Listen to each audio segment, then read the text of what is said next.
I'm going to call Jay Kansara ji now to come to the mic and introduce our congressman and give a... Thank you, everyone. So today is actually a bit of a historic day on Capitol Hill. Perhaps many of you saw that the House resoundingly voted to ban or to require the divestment of the Chinese parent company from the social media TikTok. It's over-resoundingly voted on, bipartisan, 352 to 65.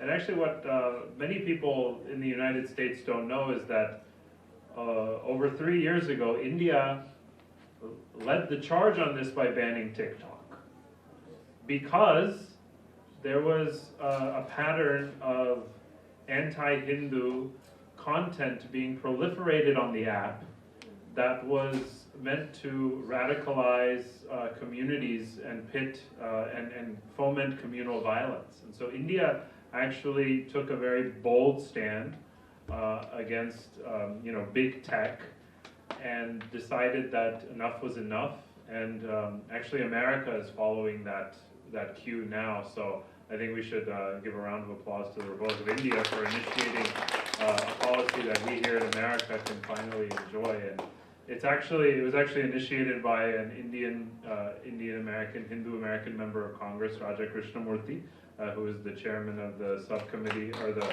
special committee on the Chinese Communist Party.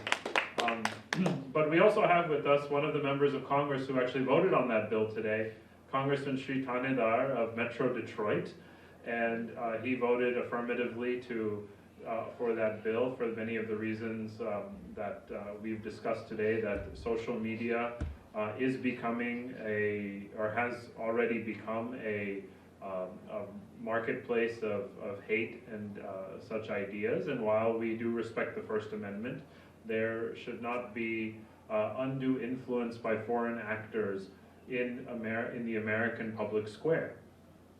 And Congressman Shri Thanedar is actually also a member of the Committee on Homeland Security, which is a very critical component to securing the American homeland and also fighting against disinformation from all sides of the political spectrum, left and right. And he's also been a pioneer for the Hindu community by initiating the Dharma Caucus, the caucus on the Hindu, Sikh, Jain, and Buddhist communities, of which there is actually also resounding bipartisan support. 27 members joined in the inaugural year. So without any further ado, I'd like to introduce Congressman Shri Thanedar.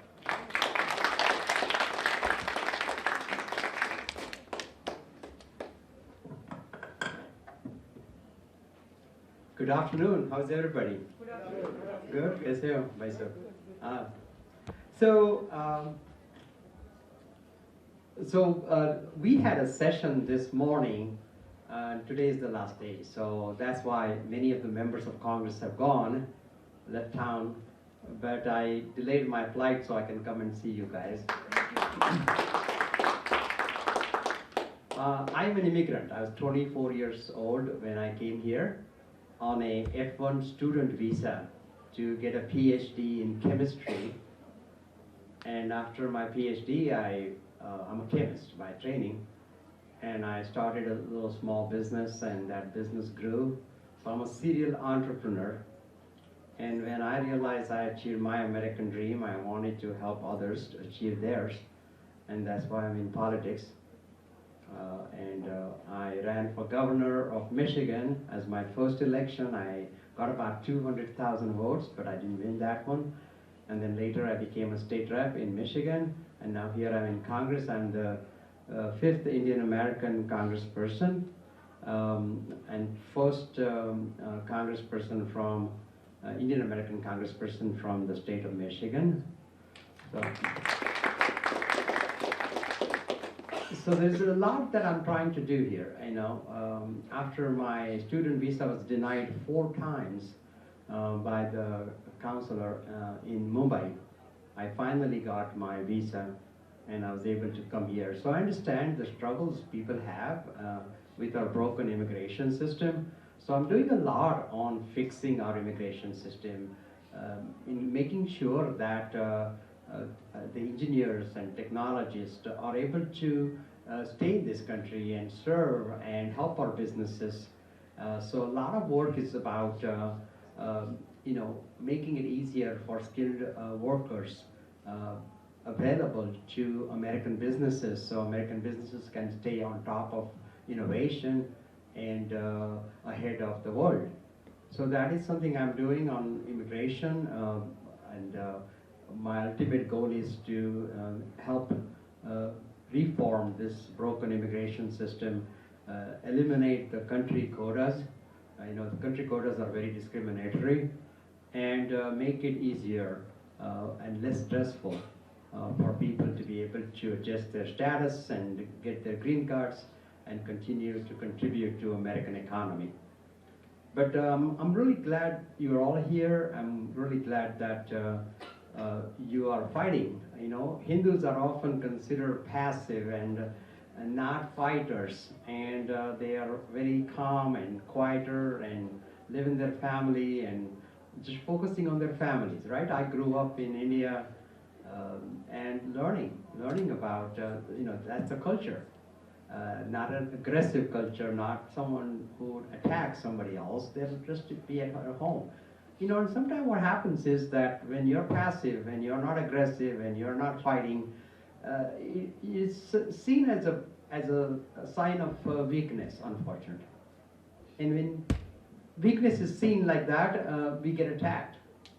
And that's why we get attacked. We see a lot of Hinduphobia. We see California SB 403, and that's just the beginning. The attacks on our temples and attacks on Hindus all over the world. And that is one of the reasons why I decided to form the Hindu caucus. For the first time in the United States Congress, we have a Hindu caucus. And currently I'm working on an India, so number of initiatives we are taking to ensure that people have religious freedom to practice their religion the way they want to, and not be, we need to fight this phobia, the bigotry, and the hatred, because there should be no place for hatred in America. No place for hatred against people's religious rights. And so that's what we are focusing in Congress. I'm also, through my small business committee, working on creating entrepreneurship opportunities for people who have been denied entrepreneurial opportunities, especially in black and brown communities. So I've done a lot in terms of raising the loan limits on small businesses so people can buy businesses, grow their businesses, create jobs.